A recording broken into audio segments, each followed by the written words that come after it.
Olá pessoal, bem-vindos ao quiz de usinagem com assunto em furação, vídeo 6. Vou passar as regras para vocês.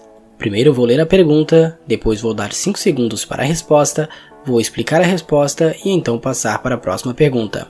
Vamos lá?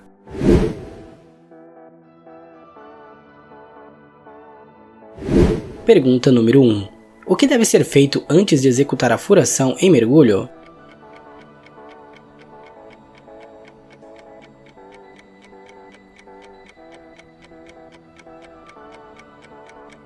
Resposta correta: usinar uma furação inicial de forma convencional.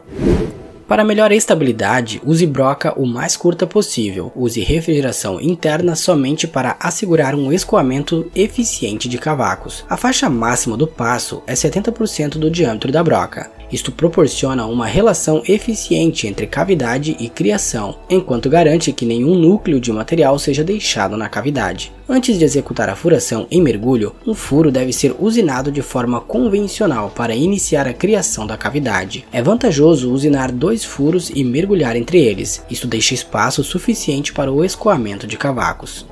Pergunta número 2. O que é trepanação?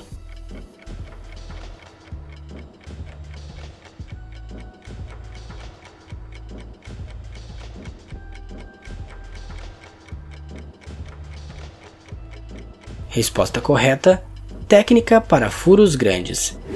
A trepanação é uma técnica usada para a usinagem de furos grandes em que a potência da máquina é limitada porque ela não precisa de tanta potência quanto a furação convencional em que todo o furo é convertido em cavacos. A ferramenta de trepanação não usina todo o diâmetro, somente um anel na periferia. Em vez de remover todo o material na forma de cavacos, um núcleo é deixado no centro do furo. Consequentemente, este método serve para aplicações de furos passantes. Pergunta número 3. Na trepanação, qual deve ser o cuidado com um núcleo em setup horizontal?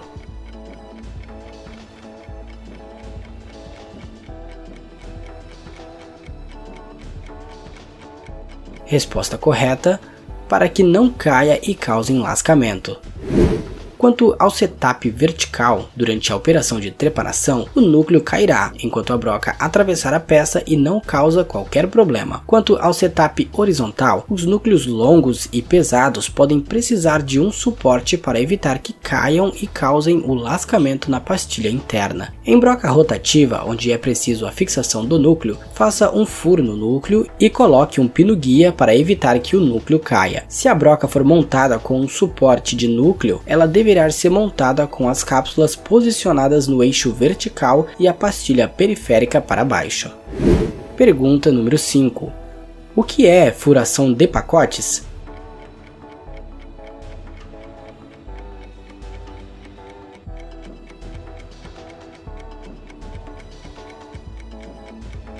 Resposta correta: furação de vários furos em chapas. A furação de pacotes é um método utilizado para a furação de um grande número de furos em placas finas. As aplicações típicas são furação em chapas defletoras para trocador de calor e componentes para pontes. Pergunta número 5. Que atenção especial deve receber o processo de furação de pacotes?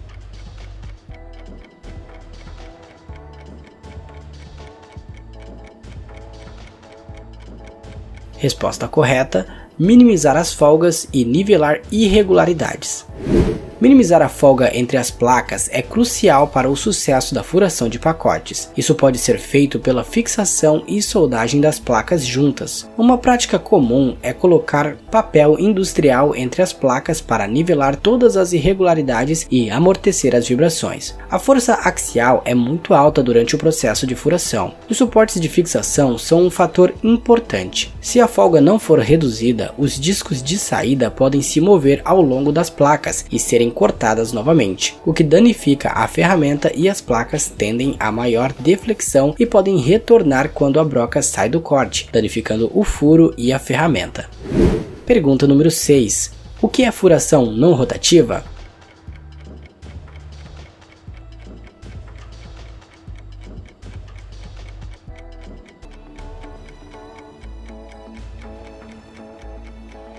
Resposta correta: quando a peça gira e a broca não.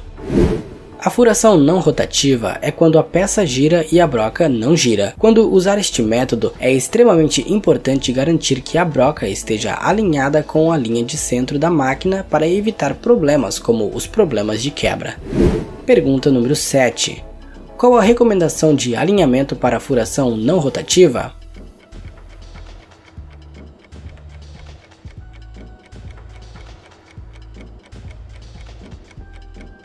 Resposta correta: reduzir o indicador do batimento radial total.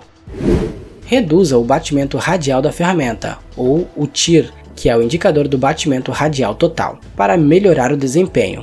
Uma broca com pastilha intercambiável forma um pequeno núcleo central que pode ser visto no fundo do furo ou do disco. O tamanho do núcleo deve estar entre 0,05 a 0,15 mm, caso contrário, ele pode causar a quebra, furos muito grandes e desgaste do corpo da broca. Ao girar a broca, a dimensão do núcleo irá variar em diferentes posições. Pergunta número 8. Qual deve ser o alinhamento da broca não rotativa?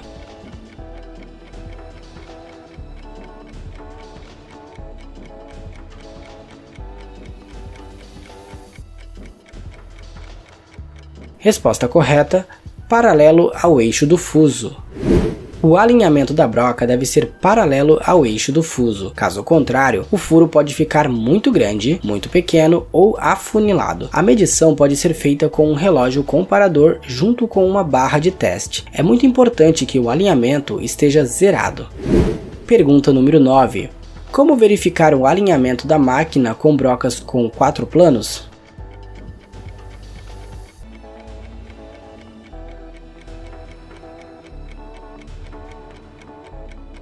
Resposta correta: furar com a broca em cada uma das posições.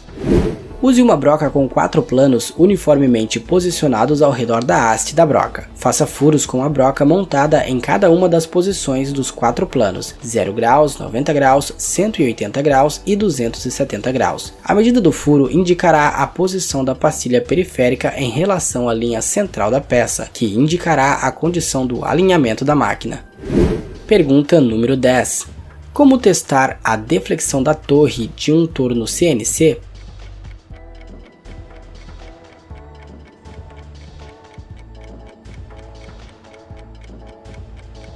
Resposta correta: faça furos com taxa de avanço diferentes. A deflexão da torre em um torno CNC pode ser um problema, especialmente quando utilizar brocas maiores e altos avanços que podem causar uma força alta. Para testar a estabilidade, faça um furo com uma taxa de avanço pequena e outro com uma taxa de avanço maior e meça os tamanhos dos furos. Se houver uma grande diferença no tamanho do furo, a torre pode ter a tendência à deflexão. Este foi o vídeo de hoje, obrigado por assistir até aqui. Não se esqueça de curtir, compartilhar, de comentar e também de se inscrever. Eu sou Jonathan Venâncio e você assistiu a mais um vídeo de quiz no canal O Mundo de Ferro.